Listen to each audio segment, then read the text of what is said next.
Gao Tu's life had taken a sudden, terrifying turn.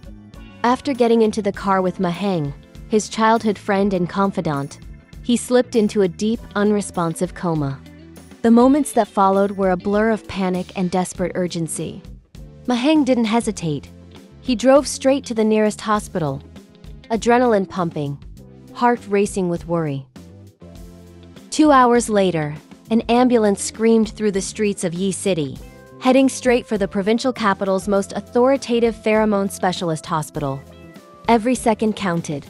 Gao Tu's condition was worsening rapidly, and the stakes had never been higher, not just for him, but for the child growing inside him. The little life in his womb, fragile and dependent, was now in grave danger, and every second of delay threatened both father and child. In the world of alphas and omegas, pheromones weren't just a chemical signal, they were a lifeline. Gao Tu's delicate omega body was in complete chaos. Threatened by the high concentration of oppressive pheromones from multiple alphas, his body had succumbed to a catastrophic pheromone disorder. The back of Gao Tu's neck, where his pheromone glands were located, had swollen into a fist-sized lump. The blood vessels were so dilated they protruded under his thin skin, blue veins jumping as if rebelling against the body that housed them. Every beat of his glands was a cry for help, a desperate attempt to restore balance, but his body was failing. The emergency room staff were immediately overwhelmed. The strong, almost suffocating scent of sage from Gao Tu's overactive glands filled the room. This wasn't just a smell. It was a living force, surging from him in waves.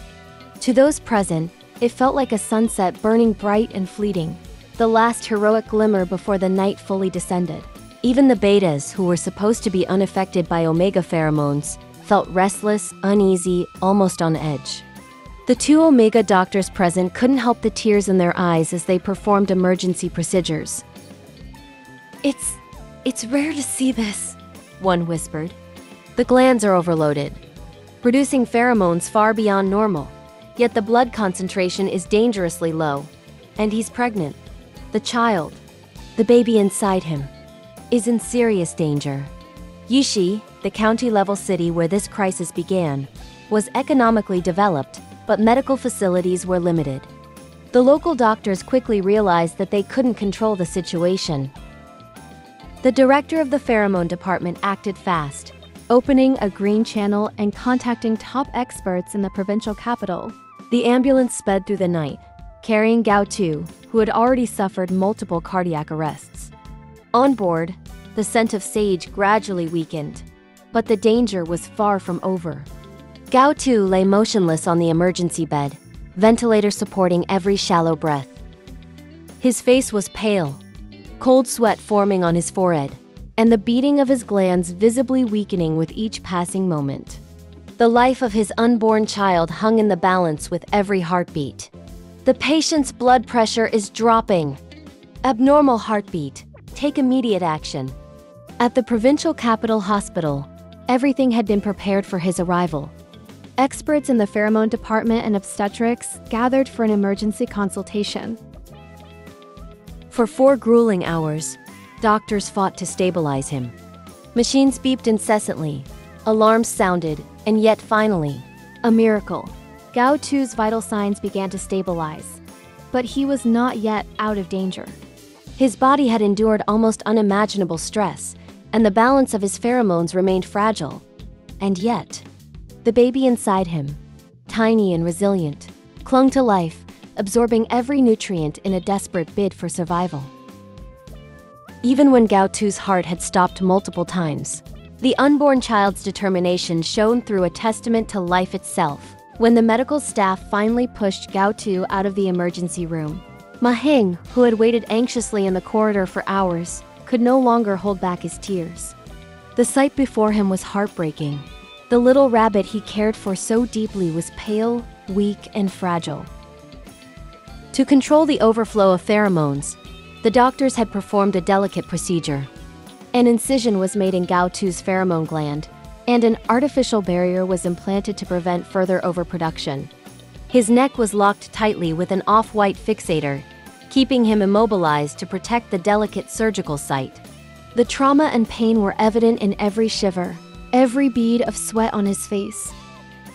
Then came the most crucial point. The pheromone doctors emphasized something vital. He needs an alpha. Not a synthetic substitute, not hallucinogenic pheromone therapy. A living, breathing alpha who could be by his side, stabilizing him through natural pheromonal support. But he never mentioned his alpha, someone questioned. Then find one, the doctor insisted. Heng stepped forward, barely holding back his own emotions. I want to be his soothing pheromone donor, he said softly. The test results confirmed it. Heng's compatibility with Gao Tu was over 65% more than enough to safely provide pheromonal support. Though Gao Tu was still unconscious and could not give consent, his family agreed, allowing Heng to begin treatment under supervision. Word of Gao Tu's critical condition spread quickly. Gao Tu's sister, Gao Qing, rushed from Yi City to Jinling, the provincial capital, as soon as she could. Sitting outside the intensive care unit, her eyes red, face flushed with anger, grief, and worry, she finally saw Heng. "What did the doctor say?" she asked, tension easing slightly as her gaze met his. Heng forced a smile, though his heart was heavy. "The little rabbit and I, we're barely a match. But the doctor says he will get better. You don't have to worry." For those unfamiliar, pheromone compatibility is a critical concept in the ABO world. It's a measure of natural physiological matching between alphas and omegas. On average, random matches sit between 40% and 50%. Anything above 50% means there is natural goodwill, a biological affinity that can make caregiving, soothing, and even romantic attachment much more effective.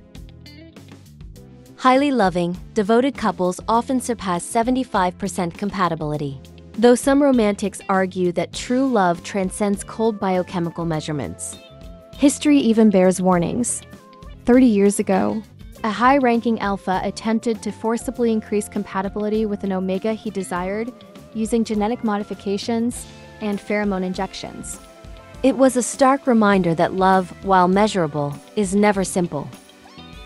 And now, in the sterile white halls of the Jinling Pheromone Specialist Hospital, Heng's presence was more than symbolic. It was life-saving. Each moment he spent near Gao Tu, his pheromones acting as a stabilizing force, helped the little rabbit's body recover and regain equilibrium. Every heartbeat, every shiver, every subtle rise and fall of his chest mattered. Heng wasn't just a donor, he was the living anchor keeping Gao Tu from slipping entirely away. His patience, care, and emotional investment formed a lifeline more critical than any medicine. Any machine.